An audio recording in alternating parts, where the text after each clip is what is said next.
艺术水阁好，国情解说两句话含你做参考。解说、解文、说字。好朋友，咱知影讲《西游记》内底一只高济天，伊的形象真鲜明。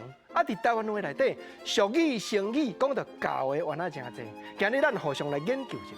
头一句咱讲无母无猴，咱知影讲吼，即个猴有当着啊，咱咧形容讲幼囡仔，咱讲笑讲啊猴囡仔，意思就是讲无甲伊看重。无甲伊重视啦，啊，毋则讲无母无猴即句话，当然民间有故事咧流传，毋过总是母甲猴，这就是形容做甲幼囡仔来比较啦。无母无猴，若红气出头的时阵，穿衫破肩胛头，落汗脚，伊就目屎流。当然，讲到即个猴，咱头拄仔咧讲，较轻浮，较无稳重，恰恰着幼囡仔有即款个性。啊，另外一句形容词讲起来无介好听，毋过颠倒讲，原来咧讲学老呢。咧讲啥？咧讲吼，咱常常咧表达讲啊，唔正猴，意思讲我即个人吼，安尼看起来都普通，无啥正样。咱若讲较土的，讲唔正猴，毋过后壁人嘛会接话呢。人嘛会接讲吼，唔正猴，阁有影猴。猴，你去带雕落，看起来佫真正人，毋能安尼讲到话，佫条条有理。所以吼，即句虽然朋友中间咧讲笑，颠倒头讲嘛是正面的形容词。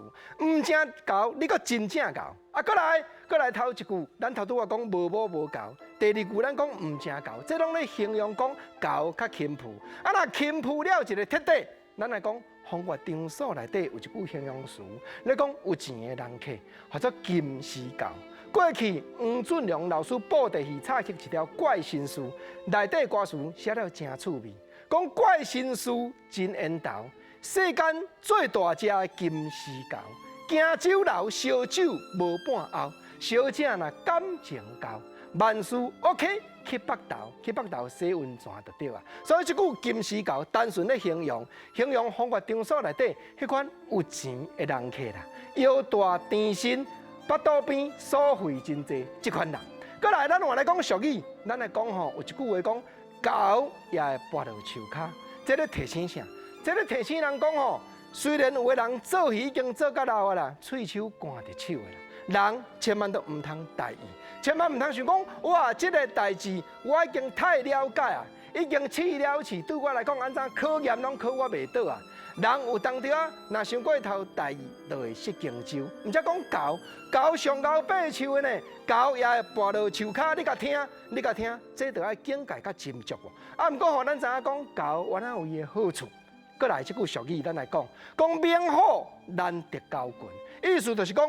正人若肯团结啊，虽然免好来到位，大阵猴围过来，甲饲落去教啦，连免好我会教输咱。所以人若团结，有当着啊大项的问题，咱嘛有才调排解，嘛有才调解决就对啦。